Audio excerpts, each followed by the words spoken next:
김성환의 시사야.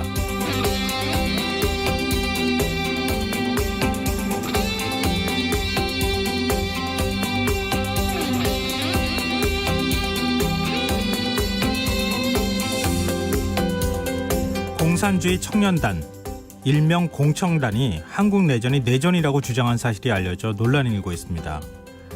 문제는 중국 정부 역시 비슷한 인식을 내비치고 있다는 건데요. 중국 외교부 대변인은 한국 전쟁은 남침이 아니라는 공청단의 주장을 어떻게 생각하는지 묻자 직접적인 답변을 피하면서도 한국 전쟁은 남북 쌍방 간에 발생한 것으로 내전에 속한다는 취지의 말을 했다고 합니다. 최근 중국의 관영 매체가 방탄소년단의 벤플리트상 수상 소감을 비판한 것과도 무관치 않아 보이는데요. 중국이 미중 갈등 속에 항미 원조를 강조하며 기초적인 역사적 사실마저 왜곡하는 현실에 분노하는 분들이 적지 않습니다. 한국 전쟁이 북한의 남침으로 발발했다는 것은 국제적으로 공인된 역사적 사실인데요. 역사 왜곡은 국제적 고립을 자초하는 일이라는 걸 왜 모르는 걸까요? 중국은 그동안 난징 대학살과 위안부 문제에 있어서 일본의 역사 왜곡을 강하게 비난해 왔는데요. 스스로 자신들의 역사 인식이 잘못되지 않았는지 한 번쯤 되돌아봤으면 좋겠습니다. 시사평론가 김성환입니다. 문재인 대통령의 국회 시정연설을 두고 여야가 엇갈린 평가를 내놓고 있는데요. 잠시 후 뉴스에서 자세한 내용 살펴보겠습니다. 5.18 광주 민주화운동을 배경으로 한 영화 한 편이 상영 불가 판정을 받은 지 31년 만에 관객들을 만나게 됐는데요. 더 깊이 있게 들여다보는 인터뷰 시간에는 영화 황무지 5월의 고해 김태형 감독과 이야기 나누겠습니다. 김성환의 시사야는 청취자 여러분의 참여를 기다립니다. 오늘 방송 내용과 관련한 청취자분들의 의견 문자로 보내주시면 좋겠습니다. 당첨된 분들께는 모바일 상품권 보내드릴 텐데요. 참여하실 번호는 샵9730이고요. 짧은 문자는 50원, 긴 문자는 100원의 이용료가 부과됩니다. 콩 게시판을 통해서도 무료로 참여하실 수 있고요. KBS 라디오 유튜브 채널을 통해서도 실시간으로 시청, 참여하실 수 있습니다. KBS 라디오 김성환의 시사야. 그럼 지금 시작하겠습니다.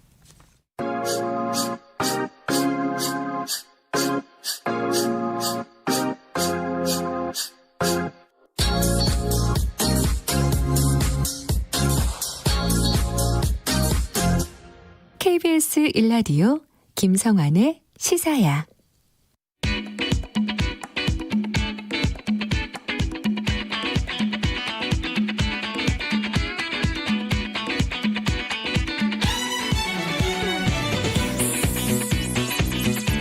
오늘 놓쳤던 뉴스 꼼꼼히 정리해드리는 뉴스야 시간입니다. 오늘은 김민하 시사평론가 나와 계십니다. 안녕하세요. 안녕하세요. 예, 오늘도 코로나19 관련 소식부터 한번 살펴볼까요? 코로나19 신규 확진자 오늘 103명이 늘어났는데요. 다시 이제 이틀 만에 세 자릿수를 기록을 한 것이죠. 이 중에 국내 발생 신규 확진자가 96명이었고 해외 유입자는 7명이었습니다. 이 국내 발생 신규 확진자 중에 지역별로 보면은 경기도가 28명이었고 서울이 23명, 인천이 10명 순서였는데요. 좀 수도권 지역에서 역시 계속 소규모 감염이 잇따라 이어가고 있는 영향입니다. 그다음에 이제 코로나19로 인한 사망자는 1명 늘어서 지금까지 누적 사망자는 461명인 것으로 집계가 됐습니다. 네, 이 평균 치명률이 1.76%다. 이런 것까지 나오고 있는 상황인데 집단 감염 현황도 좀 살펴볼까요? 이 골프 모임, 가족과 지인 모임, 그리고 요양 재활병원 등을 고리로 해서 계속 이제 감염이 이어지고 있는 상황인데요. 오늘 이 방역 당국이 밝힌 바에 따르면 최근에 경기 용인시의 한 골프장에서 열린 대학 동문 모임 관련 누적 확진자가 낮 12시를 기준으로 42명으로 늘어났다라는 소식입니다. 그러니까 어제와 비교해서 추가 확진자가 11명이 늘어난 건데 지난 22일에 첫 환자 발생 이후에 이 모임 참석자와 가족 중심으로 감염자가 이제 속출하고 있는 이런 상황인 것이죠.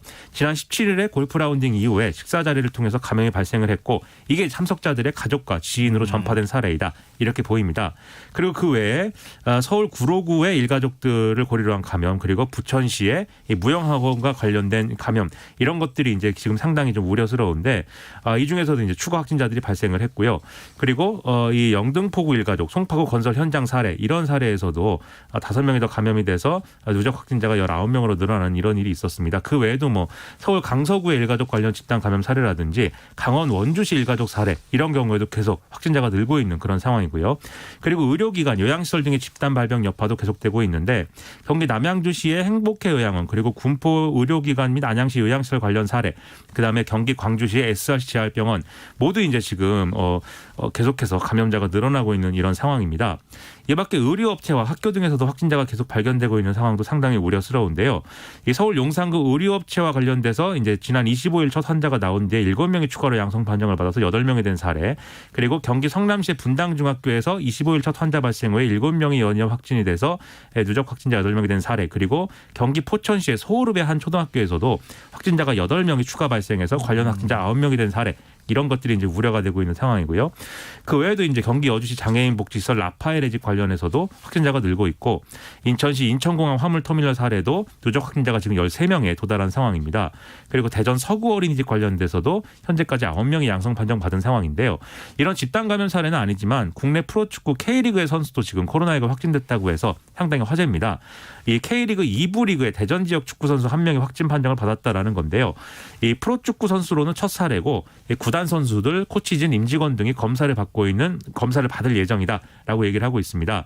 이렇게 좀 우려가 되는 소식들이 이어지는 가운데 그나마 이제 좀 다행스러운 소식도 이제 있는데요. 이른바 이제 감염 경로 불명 환자 비율은 지금 10% 아래로 떨어져서 이 감염 경로를 조사 중인 확진자가 138명이다 이렇게 집계가 됐습니다. 네. 아니, 또 어제까지는 주로 의료기관을 중심으로 해서 확진자가 집중적으로 발생하는 현상들이 나타났고, 그리고 일부 가족을 중심으로 이제 확진자가 나왔는데, 지금 이제 말씀을 쭉 들어보니까 학교에서도 지금 확진자들이 나오고 있는 상황이고, 강원 지역 같은 경우는 확진자가 많지 않았잖아요. 그렇습니다. 근데 강원 지역에도 지금 15명이 양성 판정을 받은 사례가 나왔다. 좀 걱정스러운 소식들이 좀 있네요. 그렇습니다. 그러니까 이게 집중됐던 게 좀 이렇게 퍼지는 현상이 나오는 거 아닌가 싶어서. 전반적으로 이 수도권 외의 지역에서도 이렇게 소규모 집단 감염이 이어지고 있는 상황이어서 상당히 좀 우려가 되고 있는 상황입니다. 근데 이렇게 이제 감염자 수가 여러 이제 집단 감염을 통해서 확산하는 현상이 나타나면 이번 주말 또 할로윈 데이가 있잖아요. 그렇습니다. 이럴 때 만약에 집단 감염이 지난번 이태원발 집단 감염처럼 그렇게 나올 경우에는 상당히 우려스러운 상황 아니겠습니까? 그렇습니다. 사실 뭐 할로윈 데이가 우리의 명절은 아닌데 언제부턴가 뭐 우리 명절처럼 좀 돼버린 것 같아요. 그렇습니다. 저만 해도 사실 익숙치 않은 일입니다. 과연 할로윈 데이에 그걸 이렇게 챙기고 그날 이렇게 열심히 즐겁게 놀았는가? 저는 그렇지 않았는데, 물론 뭐 제가 그렇게 산 것인지 아니면 뭐 세대의 문제인지 제가 잘 모르는데 세대의 문제예요. 요즘 그렇겠죠. 네. 예, 유치원이나 어린이집에서도 할로윈데이 뭐 파티 같은 거 열고 하거든요. 그렇죠. 그런 상황이다 보니까 이 내일부터 한 사흘 동안은 아무래도 클럽이나 감성주점 이런 곳에 젊은 층이 막 이렇게 몰리고 이러면서 이 또 다른 이제 집단 감염이 이어지는 거 아니냐 이런 우려를 안 할 수가 없는 그런 상황입니다. 그래서 서울시의 경우에는 클럽, 감성주점, 콜라텍 등의 서울 시내 이런 유흥시설 전체 153개소에 대해서 오늘부터 다음 달 3일까지 방역수칙 이행 여부를 특별 점검한다. 이렇게 밝혔는데요. 그래서 이렇게 좀 특히 유흥시설이 밀접한 이태원역, 홍대 클럽거리, 논현동, 강남역 주변 등 7개 밀집 지역에 대해서는 경찰청과 식약처 합동으로 심야 시간에, 그러니까 밤 10시부터 다음날 새벽 5시까지 일제 점검을 실시한다. 이런 이제 계획을 세우고 있습니다. 네. 그래서 이렇게 단속 현장에서 위반 사항이 적발이 되면 즉시 집합 금지 조치를 내리는데, 그럴 경우에는 다음날 0시부터 2주 동안 영업을 중단해야 되니까 이 좀 업소 입장에서는 상당한 타격이 되겠죠. 네. 그러다 보니까 이제 좀 일부 클럽은 자체적으로 휴업을 결정하기도 했다. 이런 소식도 있는데요. 아울러 이번 주 금요일과 토요일에는 좀 클럽, 감성주점, 콜라텍이 영업을 하지 않도록 대표자와 협의하는 이런 좀 이 절차도 진행 중인 상황이어서 여러모로 좀 자제시키는 노력 이런 것들을 이제 서울시 차원에서 진행하고 있다. 이렇게 얘기를 하고 있습니다. 그리고 서울시는 또 경고성 메시지를 담은 포스터를 공개하기도 해서 이것도 화제가 됐는데요. 이 포스터에는 이 헬로윈데이를 상징하는 호박하고 유령이 이제 영정 사진의 형태로 등장을 합니다. 네. 그리고 문구가 이제 헬로윈데이 즐기려다가 진짜 유령이 될 수 있습니다. 뭐 이렇게 써 있는데 다소 이제 무서운 이런 내용이죠. 그래서 파티나 행사 이런 대면 모임은 자제해달라 이런 의미에서 이제 이런 포스터를 만들었다라는 얘기입니다. 네.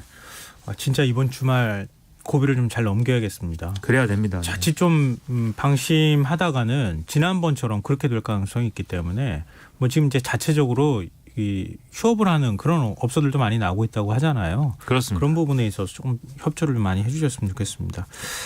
그리고 이 세계보건기구 WHO가 한국이 코로나19 팬데믹을 효과적으로 통제할 수 있다는 점을 보여줬다. 그러면서 우리 정부에 감사의 뜻을 밝혔어요. 그렇습니다. 이 WHO 세계보건기구의 테오드로스 아드하노 거브레예수스 사무총장이 현지 시간 27일에 트위터에 한글로 직접 이제 메시지를 썼습니다.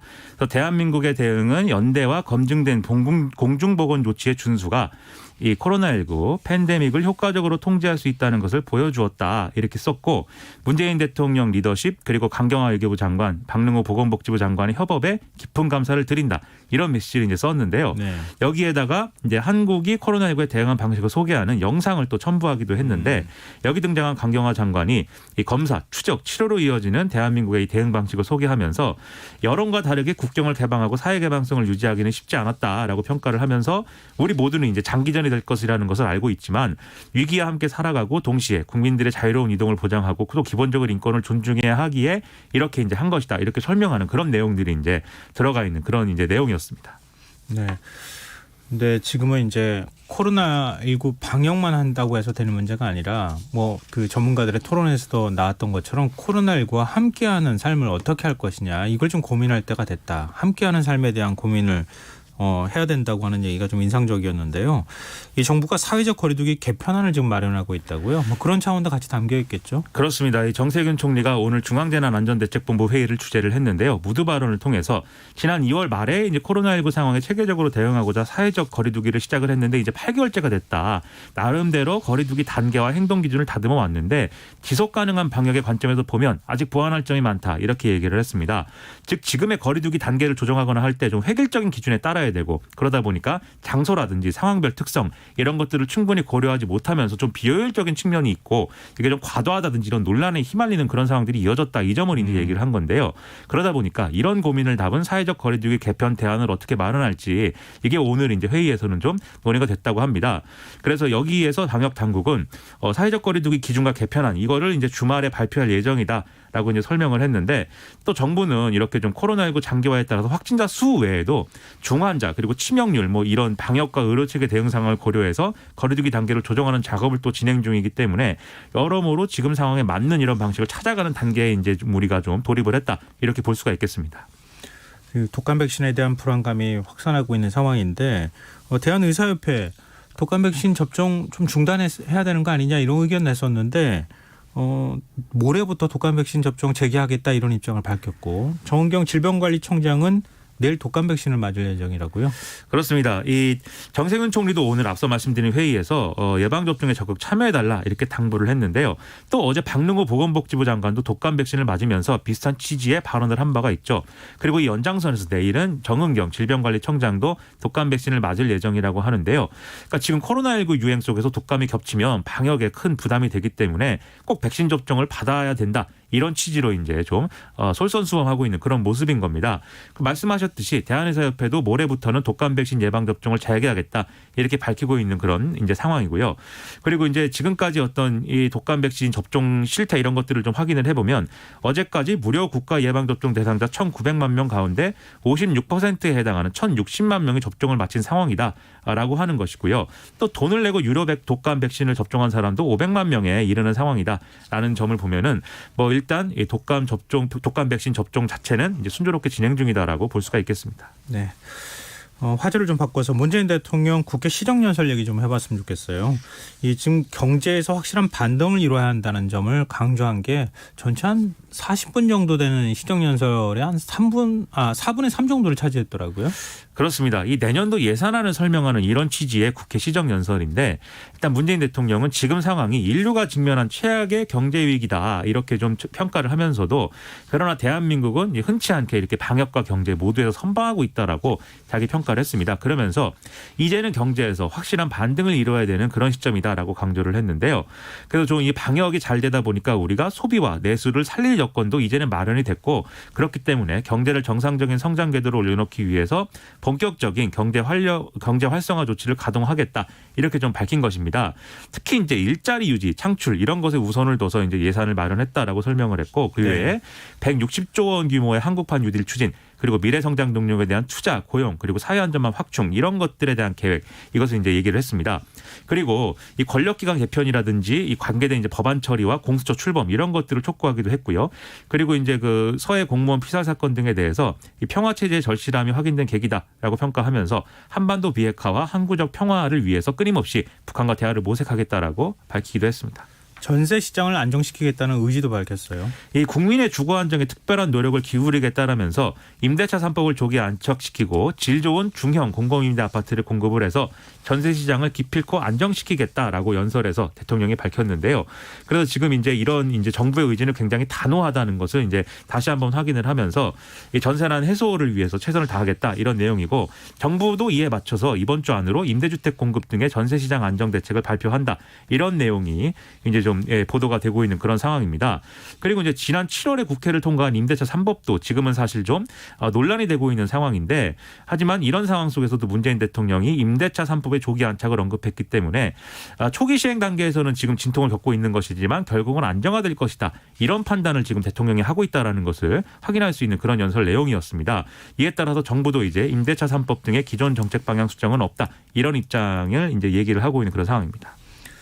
문 대통령 집권 기간 중에 예산을 편성하고 직접 1년 동안 집행하는 그 어떤 비전을 발표하는 마지막 시정연설이라고 할 수 있잖아요. 그렇습니다. 그러니까 올해 시정연설은 어떤 부분에 좀 더 초점을 맞췄다고 보시는지 좀 평가를 좀 해주신다면요. 일단 뭐 지금 쭉 말씀드렸지만 역시 이제 코로나19에 대한 어떤 대응 속에서 우리가 경제를 유지할 수 있도록 방어하는 것도 중요한데 이것을 통해서 또 위기를 기회로 전환하는 어떤 그러한 역발상도 필요한 거죠. 그래서 이번 기회를 통해서 확인된 우리가 또 앞으로 나아가야 될 길이라든지 이런 것들은 어느 정도 이제 그림이 그려져 있지 않습니까? 예를 들면 비대면 경제를 육성한다든지 그리고 앞으로의 미래 먹거리인 뭐 수소차, 전기차, 뭐 또 배터리 뭐 이런 산업 분야라든지 그런 것들을 이번 기회를 통해서 좀 육성을 하면서 이 코로나19와 상황과도 맞는 이런 방식으로 앞으로 경제를 끌어가야 되는 그런 이제 상황인 것이고 그걸 위해서 정부가 마련한 이제 뭐 이 한국형 뉴딜이라든지 또 그걸 이제 추진하기 위한 수단으로서의 뉴딜 펀드라든지 이런 그림을 그리면서 사회 안전망 강화 이런 것까지 같이 얘기한 것이기 때문에 이 큰 어떤 그림 자체는 제가 볼 때는 상당히 좀 완결성 있는 그림이다 이런 평가를 하게 됩니다. 다만 조금 우려스러운 부분이랄까요? 보완됐으면 하는 점은 이 문재인 대통령의 어떤 연설 내용은 굉장히 좋은데 이거를 실제적으로 구현하는 과정에서 과연 이제 정부가 이렇게 돈을 좀 과감하게 풀면 그 과감하게 푼 돈이 목적지까지 흘러가는가 이것을 이제 우리 정부가 좀 실효적으로 이 예산 집행이 될 수 있게 하는 이런 여러 가지 보완책들이 필요할 것 같은데요. 예를 들면은 우리가 앞으로 투자할 수 있는 이런 4차 산업혁명에 맞는 그런 기업들이 정부가 할 수 있는 이 실효적인 방안으로 이제 지원을 실제로 받고 있느냐 이걸 이제 확인을 해야 될 것이고 그리고 사회 안전망 강화라고 했을 때는 혹시 우리가 이 사회 안전망의 어떤 사각지대에 있는 이런 정말 어려운 사람들에게도 이 재정 정책의 효과를 볼 수 있는 이런 단계까지 갈 수 있느냐 이것을 앞으로 이제 확인하고 검증하는 것이 남은 숙제이다 이렇게 생각이 좀 됩니다. 네. 예상을 편성하는 것도 중요하지만 예상을 집행하는 것도 매우 중요하다. 그렇습니다. 이런 말씀으로 정리할 수 있을 것 같은데요. 지금 이제 뭐 평가해 주셨지만 정치권 반응은 어떻습니까? 일단 더불어민주당은 여당으로서 문재인 대통령의 연설 내용 이런 것들을 이제 강하게 뒷받침하겠다라는 입장을 얘기를 하고 있고요. 특히 이제 우리 국민의 자긍심을 높이는 계기가 되는 그런 연설이다라고 또 자평을 했습니다. 그리고 이제 문재인 대통령이 이 연설에서 또 특히 이제 주목할 만한 대목이 2050년 탄소 중립 목표 이거를 이제 제시를 했는데 여기에 대해서도 이제 좀 차질 없이 좀 뒷받침한다 이런 것들을 강조를 했고요. 그리고 또 김태년 원내대표의 경우에는 정책은 예산으로 말하는 것이다라면서 코로나로 인해 더 힘든 사회적 취약계층이나 약자를 두텁게 보호하겠다는 의지를 담은 예산이다라고 이 평가를 하기도 했습니다. 근데 야당들의 평가는 좀 박해요. 그렇습니다. 국민의힘의 경우에는 좀 단순한 예산안 설명을 넘어서 현안에 대한 진솔한 입장이라든지 정책 실패에 대한 반성과 사과 이런 것들을 바랬는데 오로지 공정경제 3법이라든지 공수처 통과 이런 것들을 강조하면서 야당을 압박했다. 라고 이제 좀 박하게 평가를 했고요. 실제로 국민의힘은 지금 이 좀 예산안 심의 과정에서 15조 원 이상의 예산은 좀 깎아야 된다. 이런 입장을 얘기를 하고 있는 그런 상황입니다. 555조 8천억 중에서 15조 깎겠다. 그렇습니다. 예, 네. 실제로 이제 한국판 뉴딜 사업 10조 원을 포함해서 불필요한 예산이 15조 원이다라는 게 국민의힘의 계산이라고 하는데요. 네. 그리고 이제 이름이 비슷하지만 명백히 다른 당인 국민의당은 시정연설은 자화자찬의 표본이다. 진정성이 없다. 역시 이렇게 좀 박하게 평가를 했습니다. 그리고 정의당의 경우에는 대통령이 이렇게 한국형 뉴딜을 꺼내 들었지만 이것을 이제 이루는 근본적인 철학이 무엇인지는 알 수 없는 내용이었다라고 비판을 했는데요. 특히 지역균형 뉴딜의 경우에는 예산안에 어느 부분에 있는지 확인할 수가 없다라면서 시정연설용으로 급조한 메시지가 아니냐 이런 좀 우려를 더하기도 했습니다. 네. 그리고 국민의힘 주영 원내대표가 지금 문재인 대통령하고 국회 교섭단체 원내대표 그리고 대표들하고 같이 참석하는 사전 간담회에 들어가지 못했다. 그래서 좀 시끄러워요. 그렇습니다. 이 대통령이 시정연설을 할 때는 이렇게 좀 오부 요인하고 그리고 여야 대표가 모여서 이렇게 환담을 하는 이런 환담 자리가 이제 마련이 되는데요. 네. 여기에 주호영 원내대표가 이렇게 들어가려고 했는데 청와대 경호처가 이렇게 좀 몸을 수색하고 그다음에 뭐 이렇게 하면서 주호영 원내대표가 강하게 반발하는 이런 상황이 있었다는 겁니다. 뭐 우리 그렇잖아요. 어디 출입하거나 중요한 국가시설 들어갈 때 이렇게 스캐너라고 해서 몸에 뭐 그 금속 물질이나 이런 게 있는지 없는지 그렇습니다. 이런 것들을 이렇게 수색하는 과정들이 있잖아요. 그렇죠. 그렇게 하는 걸 하길래 내가 누구다 이렇게 신원을 밝혔는데도 불구하고 그렇게 해서 그냥 되돌아왔다. 그렇습니다. 그러니까 이것은 국민의힘 입장에서는 이런 논리로 이제 주장을 하고 있는데 첫 번째로는 이제 다른 이제 예를 들면 여당의 김태년 원내대표라든지 이런 분들도 이런 절차를 진행을 한 것이냐의 의문을 나만 차별했느냐? 그렇습니다. 네. 의문을 제기하고 있고 두 번째로는 결국 국회가 대통령을 초청한 것이고 이 국회의 주인은 어쨌든 우리 당들인데 이런 국회의원들인데 왜 청와대가 국회의원의 한 명인 원내대표를 이런 식으로 수색을 하느냐 이렇게 또 주장을 하고 있고 세 번째로는 그 전날부터 사실 국민의힘이 좀 대립적인 어떤 메시지였거든요. 네. 이 라임 옵티머스 사건에 대해서 특검을 수용하지 않는 것에 대해서 정부 여당을 비판을 하면서 뭐 밤샘 철야농성도 한다고 주장했다가 좀 철회를 했고 네. 심지어 오늘 대통령의 시정연설에 참여할 거냐 말 거냐를 두고 고민을 하다가 결국 참여하는 방향으로 선회를 하기도 했는데 네. 이런 연장선에서 문재인 대통령에게 뭐 민감한 내용의 10개의 무슨 질문을 가지고 와서 답변을 요청하는 이런 상황도 그런 상황을 좀 하려고 했습니다. 그런데 그게 부담스러워서 일부러 이렇게 뭐 이 수색을 하는 방식으로 망신을 준 거 아니냐 이렇게 반응을 하고 있는 그런 상황이었는데요. 그러다 보니까 문재인 대통령이 연설을 할 때 굉장히 국민의힘 의원들이 목소리를 높이고 네. 고성을 지르는 일도 있었습니다. 여기서 이제 청와대 경호처 측이 뭐 일단 실수였다 사과를 했다고는 하는데 여전히 네. 국민의힘은 좀 이렇게 좀 목소리를 높이고 있는 상황이 이어지고 있습니다. 그러니까 청와대 경호 업무 지침에는 어떻게 되어 있는 거예요? 이게 이제 경호 업무 지침에 따르면 외부 행사장 참석자에 대해서는 전원 검색하는 것이 원칙인데 다만 정당 대표와 오부 요인은 검색을 면제하고 있다라는 거거든요. 네. 그러니까 정당의 원내대표는 검색의 면제 대상은 아니다라는 것이죠. 다만 과거의 관례에 따르면 대표가 원내대표가 같이 왔을 경우에는 이러한 검색을 이제 면제해 준 사례가 있는데 이제 이번 경우에는 김종인 비대위원장이 또 이 자리에 오지 않았습니다. 그 특검 수용 안 하는 거에 대해서 항의하는 차원에서 네. 그러다 보니까 당대표 격인 김종인 비대위원장이 오지 않아서 주호영 원내대표는 검색 면제가 안 된 거죠. 그래서 이제 이렇게 좀 검색이 들어간 것인데 여기에 대해서 어쨌든 규정상의 위반은 없지만 현장 경호 검색 요원이 융통성을 발휘했으면 좋았을 것이다라는 취지의 좀 유감을 표했다라는 것까지가 이제 보도 내용입니다. 네, 알겠습니다. 약간 좀 다소 오해도 있었던 것 같기도 하고 그렇습니다. 한편으로는 또 경호처가 국회에 가서 대통령 경호를 하고 있는 것이기 때문에 좀 뭐 지금 경호처장이 밝힌 것처럼 융통성 있게 대처를 했어도 됐을 텐데 너무 원칙에 집착했던 것 같다 이런 아쉬움도 들고 그러네요. 아마 청와대 경호처 입장에서는 지난번에 이제 신발 투척 사건도 있고 이랬기 때문에 지난 7월에 있었죠. 그렇죠. 상당히 긴장도가 올라간 상황이었을 것 같습니다. 하지만 이제 신발 투척은 이제 한 시민에 의한 것이고 네. 주호영 원내대표는 이제 원내대표의 입장이니까 신원이 확인된 사람이니까 그럼 여기서 경호처가 밝힌 대로 융통성을 발휘했으면 좋았을 것이다 이런 생각이 들고요.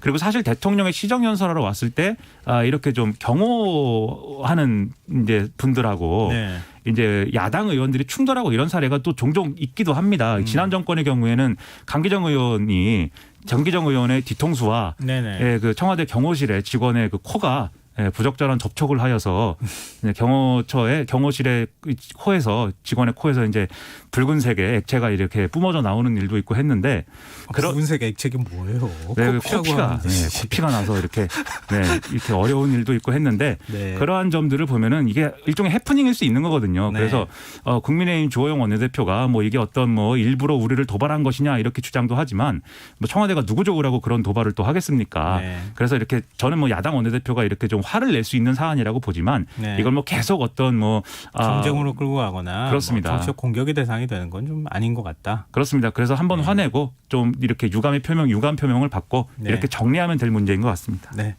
그리고 정의당 류호정 의원이 다시 또 화제가 됐어요.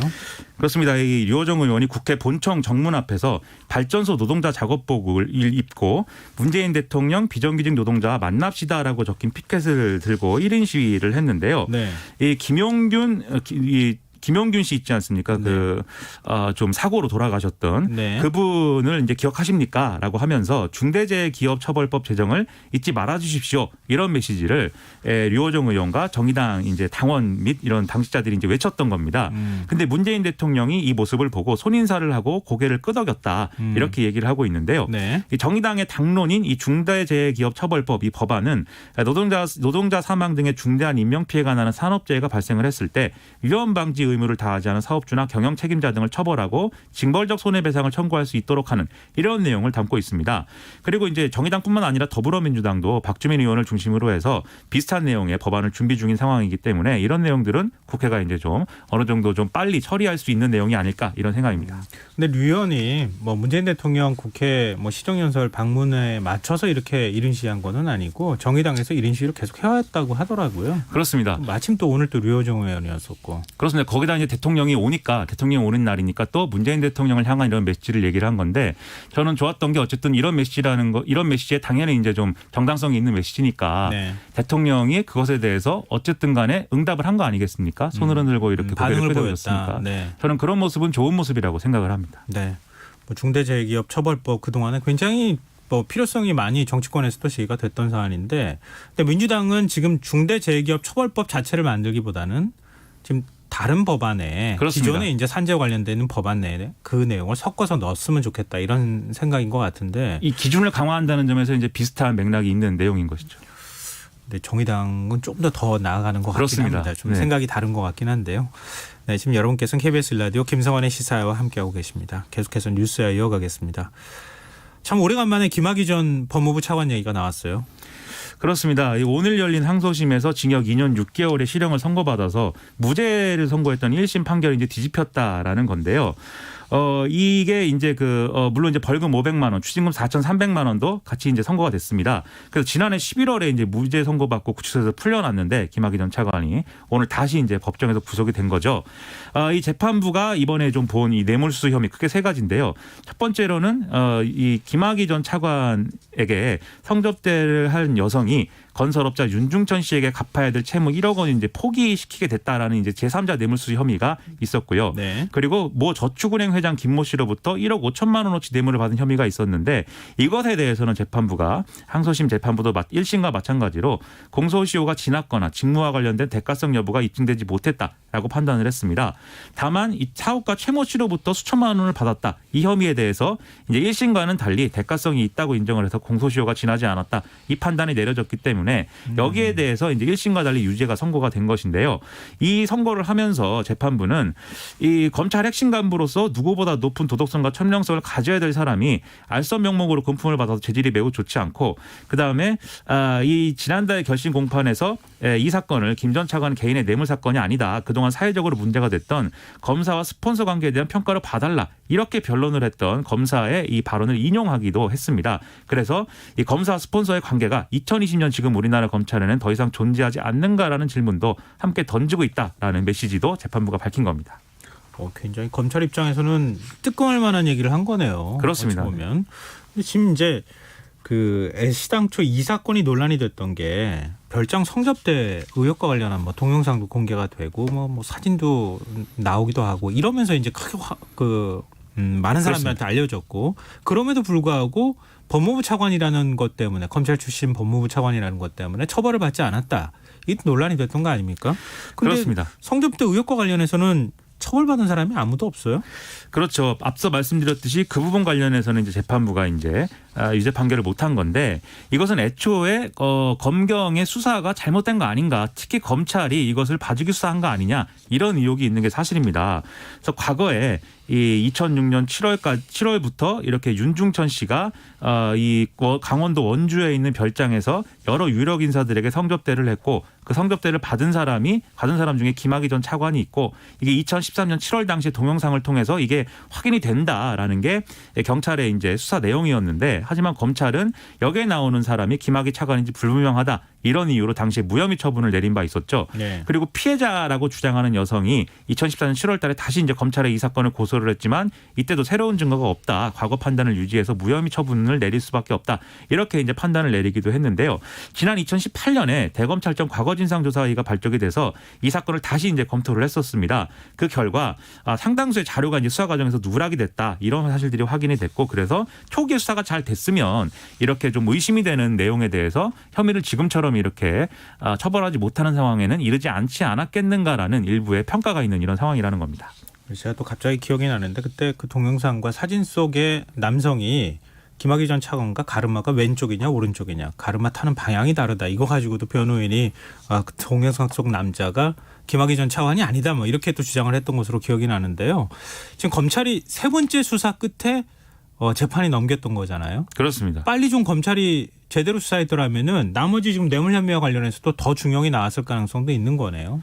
그렇습니다. 그리고 사실 이번에 뇌물 혐의가 유죄가 인정된 것도 사실은 여러 가지 돈 거래가 오가고 이런 시점이 상당히 지나서 이게 이른바 포괄일죄라고 하지 않습니까? 마지막으로 뇌물 받은 것이 유죄가 돼야 유죄 판단이 돼야 그 이전에 받은 뇌물도 다 같이 이제 유죄 판단이 되는 이런 상황이었거든요. 네. 그래서 마지막에 무슨 휴대폰 요금을 대납한 게 이번에 유죄로 인정이 되면서 그 앞에 받았던 뇌물도 4천 몇백만 원이 이제 그 유죄로 다 인정이 됐기 때문에 오늘 판결이 나온 것인데 네. 이런 걸 봐도 검찰이 수사를 제대로 못해서 상황이 이렇게 됐다는 것은 명백한 사실이다. 이렇게 봐야 되겠죠. 네. 민주당에서는 이번 사건을 또 계기로 검찰 개혁의 필요성까지 얘기하고 있는 상황인데 김 전 차관은 어떻게 상고한다는 건가요? 그렇습니다. 그 자리에서 뭐 언론 보도에 따르면 뭐 잠시 천장을 올려다보면서 착잡한 표정을 지었다는데요. 이 선고가 나올 때. 네. 하지만 좀 바로 이제 또 상고해서 대법원의 최종 판단을 받는다는 입장을 얘기했다고 합니다. 네. 자, 다음 뉴스로 넘어가 보겠습니다. 국감장에 출석해서 퇴임 후 국민에게 봉사하겠다는 발언을 했던 윤석열 검찰총장. 정계 진출 가능성을 묻는 질문에 여지를 두는 듯한 태도를 보여서 이게 또 논란이 되지 않았습니까? 그렇죠. 정치적 중립성 논란이 좀 일었는데 오늘 발표된 한 여론조사에서 차기 대권주자 선호도 3위에 올랐어요. 그렇습니다. 오늘 이제 여론조사 결과 발표된 이 보도된 내용을 보면은 윤석열 검찰총장은 대권 주자로서 이제 15.1% 응답자의 15.1%가 지지한다는 답변을 해서 전체 순위에서는 3위, 야권 인사들 가운데에서는 1위를 차지했다. 뭐 이런 내용의 보도죠. 그래서 이번 조사에서 대권 주자로서 적합도 1위는 이제 이재명 경기도지사가 차지를 했고 그 뒤를 이어서 이낙연 더불어민주당 대표가 2위에 올랐는데 뭐 각각 이제 받은 지지도는 22.8%와 21.6%로 뭐 크게 차이가 나지 않았습니다. 그런데 이제 윤석열 총장은 이제 15.1%가 된 거니까 상당히 이제 좀 유력한 이제 대권 주자처럼 지금 여겨지고 있다 이런 점을 보여주고 있는 건데요. 다른 야권 후보들을 보면은 무소속 홍준표 의원의 적합도가 6.8%, 국민의당 안철수 대표가 5.8%, 오세훈 전 의원이 3.1%, 유승민 전 의원이 3%, 황교안 전 미래통합당 대표가 2.5%에 불과했기 때문에 윤석열 총장은 그야말로 독보적이다 이렇게 볼 수가 있겠습니다. 그러면 지금 이제 야권의 대권 주자로 거론이 되고 있는 거 아니겠어요? 그렇습니다. 근데 그런데다가 윤석열 총장이 정계 진출 가능성에 대해서 애매모호하게 지금 여지를 남겨두는 이런 발언을 했기 때문에 앞으로 윤석열 대망론이 더 커지는 거 아니냐 이런 얘기가 나오고 있거든요. 그렇습니다. 이게 그냥 지지율만 놓고 보면은 윤석열 대망론에 불이 붙었다 이렇게 볼 수 있는 여지가 있지만 실제로 정치권에 들어와서 거기에 걸맞는 대권 주자로서의 정치 행보를 할 수 있을 것이냐 이것은 여러모로 가능성을 좀 따져봐야 되는 문제이죠 아직까지는.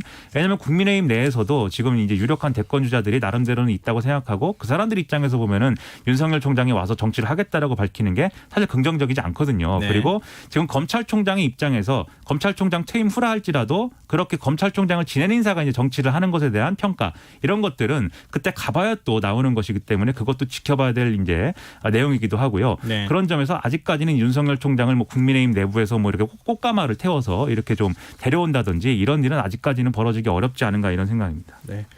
방금 전에 김민하 평론가가 인용했던 여론조사 개요에 대해서 지금 방송법상 반드시 고지를 좀 해둬야 되기 때문에 제가 말씀드리겠습니다. 이번 여론조사는 RN서치가 데일리안의 의뢰로 지난 25일에서 26일 이틀간 전국 성인 1,032명을 대상으로 무선전화 100% RDD 자동 응답 방식으로 진행을 했고요.